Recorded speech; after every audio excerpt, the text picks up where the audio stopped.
बिस्मिल्लाहिर्रहमानिर्रहीम। मैं हूं एहसन ज़हीर। दोस्तों, सुबह रोज़ बुध 11:30 बजे सुप्रीम कोर्ट का 7 रुकनी बेंच चीफ जस्टिस पाकिस्तान की सरबराही में इस्लामाबाद हाई कोर्ट के 6 जजों को हरासा करने के हवाले से पिटीशन की समाअत करेगा। सो मोटो केस है, ये पिटीशन नहीं है। तो 184(3) के तहत चीफ जस्टिस ने ये सो मोटो लिया है। और इससे पहले जो इस्टेब्लिशमेंट और एग्जेक्टिव और मुंसफ़े आला का प्लान ए था वो नाकाम हो गया। कोशिश की जा रही थी कि एक जुडिशल कमीशन बनाया जाए जिसके TORs ऐसे थे जो उल्टा इस्लामाबाद हाई कोर्ट के जजों को तहफ़्फ़ुज़ देने की बजाय उल्टा उनको शिकंजे में लेने के हवाले से थे। तो justice Tasadduq Hussain Jilani, supreme court के साबिक़ चीफ जस्टिस की सरबराही में ये कमीशन बनाया गया था। मगर जब ये अफवाहें या हकीकत थी कि इस्लामाबाद हाई कोर्ट के 6 जजेस अपने हक के हवाले से सुप्रीम कोर्ट में पिटीशन दायर करेंगे कि सुप्रीम कोर्ट या सुप्रीम जुडिशल काउंसिल या फुल कोर्ट कॉन्फ्रेंस पूरे मुल्क के जजों पर मुश्तमिल कॉन्फ्रेंस इस मामले को देखे और उनकी रहनुमाई करे, तो मजबूरन इस कमीशन को ख़त्म कर दिया गया। तसद्दुक़ हुसैन जिलानी, जिनके अपने बेटे ने इसकी मुखालफत की थी इस कमीशन की, उन्होंने इससे माजरत कर ली और इस तरह प्लान ए एस्टेब्लिशमेंट का और पावरफुल हल्कों का नाकाम हो गया इन जजों को दबाने के हवाले से। अब आज सुबह जस्टिस काजी फ़ाइज़ ईसा, चीफ जस्टिस पाकिस्तान जस्टिस काजी फ़ाइज़ ईसा साहब की सरबराही में 7 रुकनी लार्जर बेंच इसकी समाअत करेगा। दीगर जजेस में जस्टिस मंसूर अली शाह हैं, जस्टिस याहिया अफरीदी हैं, जस्टिस अतर मिनल्ला है, जस्टिस मसरत हलाली हैं, जस्टिस जमाल खान मंदोखेल हैं और जस्टिस अख्तर अफगान शामिल हैं। 6 जज जिन्होंने ये ख़त लिखा था उनमें सीनियर तरीन जज जस्टिस मोहसन अख्तर कियानी हैं, जस्टिस तारक महमूद जहांगीरी हैं, जस्टिस बाबर सतार, जस्टिस सरदार एजाज साद खान, जस्टिस अरबाब महमूद ताहिर और जस्टिस समन रिफत शामिल हैं। 25 मार्च को इन्होंने इंटेलिजेंस अदारों की मुदाखलत के हवाले से और उन्हें तहफ़्फ़ुज़ फ्राहम करने के हवाले से chief justice Pakistan judicial council को, सुप्रीम जुडिशल काउंसिल को ख़त लिखा था और उन्हें से गाइडलाइन मांगी थी। तो जुडिशल कमीशन अब जो एग्जेक्टिव की तरफ से बनाया गया इंक्वायरी कमीशन था वो तो ख़त्म हो गया है। अब मामला सुप्रीम कोर्ट की कोर्ट में है। जिस तरह मजलूम 6 जजों में एक खातून शामिल हैं समन, उसी तरह लार्जर बेंच सुप्रीम कोर्ट में भी एक खातून मसरत हलाली साहबा शामिल हैं। तो देखते हैं सिस्टर जज को इंसाफ और तहफ़्फ़ुज़ फ्राहम करती हैं या वो 13 जनवरी वाला फ़ैसले की तायद करती हैं कि जिसमें उन्होंने PTI से बल्ले का निशान वापस ले लिया था। वाज़ेह रहे थे चीफ जस्टिस काजी फ़ाइज़ ईसा और जस्टिस मसरत हलाली उस बेंच पे शामिल थे जिन्होंने PTI से बल्ले का निशान वापस लिया था।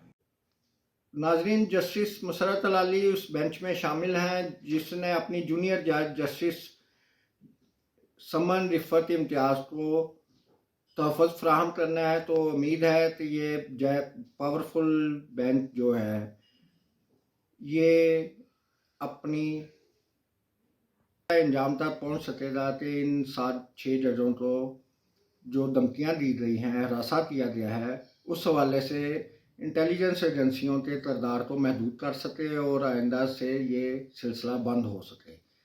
लेकिन जो सूरत हाल बन रही है, जिस तरह एग्जेक्टिव के साथ चीफ जस्टिस काजी फ़ाइज़ ईसा ने मिलकर एक इंक्वायरी कमीशन बनाया था और इस मामले पर मिट्टी डालने की कोशिश की थी, तो देखते हैं कि अब काजी फायज ईसा अपने प्लान बी में कामयाब होते हैं या नहीं।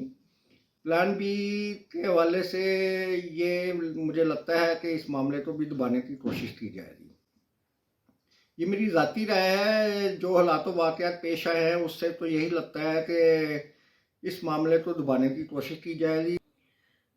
इस बेंच में इत्तेज़ाज़ अहसन और लाहौर हाई कोर्ट बार की जानिब से भी दो पिटीशन दायर की गई थी। बेशक वो पिटीशन इंक्वायरी कमीशन ख़त्म करने के हवाले से थी और लार्जर बेंच बनाने के हवाले से थी, लेकिन एक मुतालबा फुल कोर्ट बनाने का भी था, क्योंकि 3-4 जजेस सीनियर जजेस ऐसे हैं जिन्हें इस बेंच में शामिल नहीं किया गया। उसमें जस्टिस मुनीब अख्तर और जस्टिस आसिफ मलिक शामिल हैं।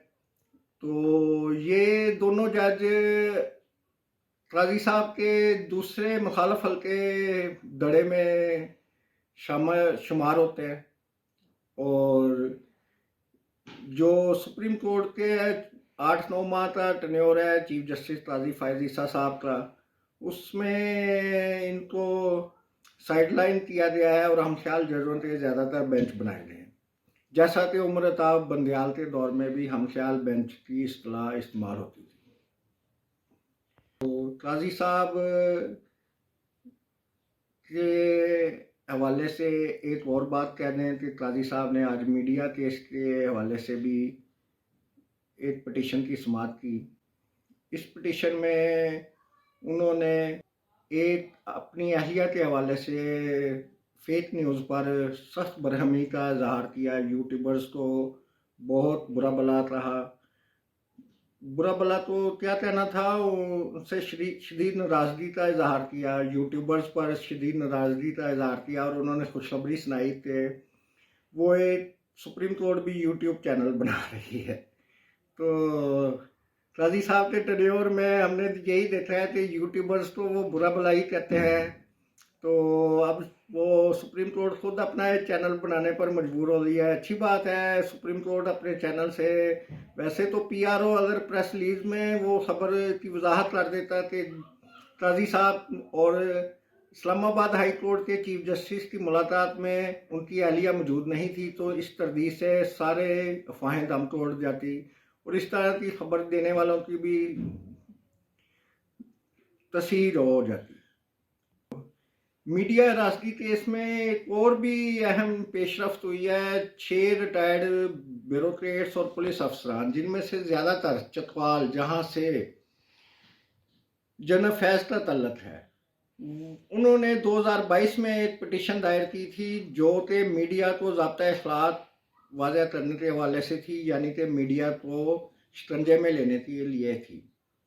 तो मीडिया हरासगी केस, मीडिया को हरासा करने के केस में ये पिटीशन भी 184(3) के तहत चूँकि ये पिटीशन दायर हुई थी, तो इसे भी 7 क्लब कर दिया गया। लेकिन इस पिटीशन के 6 ब्यूरोक्रेट्स रिटायर्ड और पुलिस अफसरान थे, उन्होंने ये पिटीशन वापस ले ली है, लेकिन काजी साहब ने कहा है कि वो इसकी तह तक जाएंगे, और उन्होंने तमाम 6 साबित बाबुओं को तलब कर लिया नेक्स्ट हेयरिंग पर। दो और बुरी खबर है कि इस्लामाबाद हाई कोर्ट के 8 जजेस को, जिनमें चीफ जस्टिस भी शामिल हैं, उन्हें खत मिला है। तो इस खत में ऑर्डर था, और ये ऑर्डर जानलेवा साबित हो सकता है, और ये जो यू टर्न आया है इस केस में, पहले तो मालूम होगा जब लार्जर बेंच बैठेगा कि रिश्तेदारों को किडनैप किया जाता था, जजों के घरों पर ट्रैक्टर हमले होते थे, तशद्दुद किया जाता था, और कैमरा वीडियो बनाई जा रही थी जजेस की। तो ये एक नया हरबा है। अब इंटेलिजेंस एजेंसियों पर भी इसका इल्ज़ाम आएगा। बेशक खातून की तरफ से लिखे गए खत में ये इंथराज पाउडर था, जो कि 8 जजों को लहदा लिखा गया था। तो सूरत हाल गंभीर हो गई है। अब इन जजों की सिक्योरिटी के हवाले से अवाम को एग्जेक्टिव पर प्रेशर डालना पड़ेगा ताकि इन जजों की सिक्योरिटी यकीनी बनाई जा सके। तो सुबह होने वाली हेयरिंग में सबसे अहम किरदार पीटीआई का होगा, क्योंकि इन जजों को 6 जजों को, इस्लामाबाद हाई कोर्ट के 6 जजों को जिस बात से मना किया जा रहा था वो पीटीआई के लीडर्स और कायद इमरान खान को रिलीफ देने से रोकने के हवाले से था। हवाले से सुबह होने वाली समाअत में सबसे बड़ी बेनिफिशरी तहरीक इंसाफ है, तो उनका भी सब कुछ स्टेज पर इस वक्त लगा है, अगरचे इमरान खान को गुज़िश्ता चंद दिनों से रिलीफ मिल रहे हैं, लेकिन साथ साथ उन पर इसी तरह का दबाव भी डाला जा रहा है कि बुशरा बीबी ने कहा है कि उनके शहर में हार्पिक के ड्रॉप्स डाले जा रहे हैं जिससे उनको स्किन और ज़ुबान में प्रॉब्लम आ रही है, और उनकी स्किन और ज़ुबान पर छाले और निशान पड़ रहे हैं, और एग्जेक्टिव की ये जिम्मेदारी है कि वो इमरान खान और उनकी अहलिया को तहफ़्फ़ुज़ फराहम करें। इसके साथ अब थोड़ा सा स्पोर्ट्स की तरफ से आते हैं। कंट्रोवर्सी कल चली कि शाहीन अफरीदी ने बाबर आजम को कप्तान बनाने के हवाले से बयान जारी किया है, उनकी हमायत का ऐलान किया है, और बाद में इसकी तरदीद जारी की गई शाहीन अफरीदी की जानिब से कि ये बयान उनकी तरफ से जारी नहीं किया गया। तो मोहसिन नकवी साहब चेयरमैन पीसीबी भी हैं और वजारत दाखिला भी है उनके पास, और वो 2 कश्तियों के सवार है, और मुल्क की जो इस वक्त सिक्योरिटी की सूरत हाल है वो बहुत ज़्यादा ख़राब है, और क्रिकेट का जिससे पाकिस्तान बहुत ज़्यादा मोहब्बत करते हैं उस टीम के भी मोराल का मसला है। तो मोहसिन नकवी साहब को ये 2 कश्तियों के दोहरे ओहदे पास रखने चाहिए या नहीं रखने चाहिए, इस हवाले से अवाम हमें अपनी आरा से अपने कमेंट्स में आगाह करे।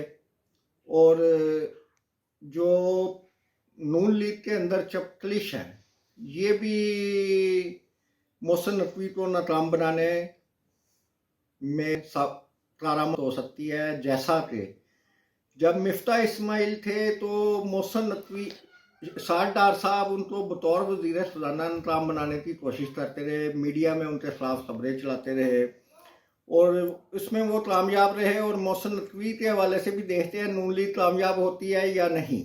नून लीग में सिर्फ शरीफ फैमिली में सिर्फ नवाज शरीफ फैमिली है जो वजारत दाखिला अपने ख़ास आदमी के पास रखना चाहती होगी, क्योंकि उन्हें मालूम है कि मोहसिन नकवी इस्टेब्लिशमेंट के नामजद हैं, उनका हमारी पार्टी से कोई तल्लुक़ नहीं। वैसे भी वो ज़ात सेनेटर मुंतखब हुए हैं, उनका पार्टी के डिसिप्लिन में रहना मुमकिन नहीं है।